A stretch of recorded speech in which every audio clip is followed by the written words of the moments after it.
In this video, I'm going to show you how you can send xStocks on Kraken. So if you find this video helpful, don't forget to subscribe and like it.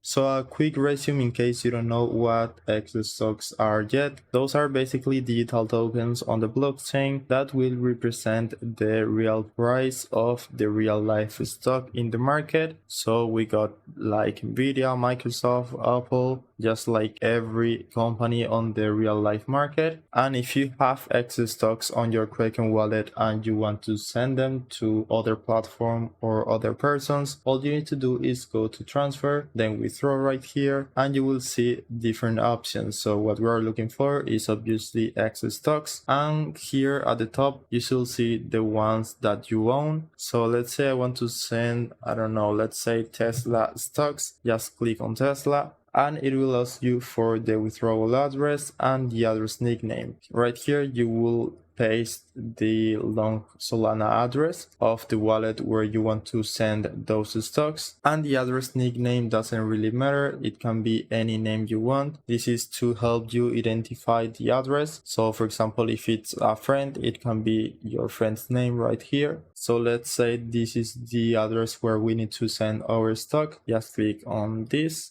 and it will ask you for the amount of stocks you want to sell. In my case, I don't have any stock, but just put in the amount, review, you will see the details of the transaction and confirm it. So after less than a minute probably, the receiver should get the stock on their wallet. So that's it. I hope it was helpful and thanks for watching.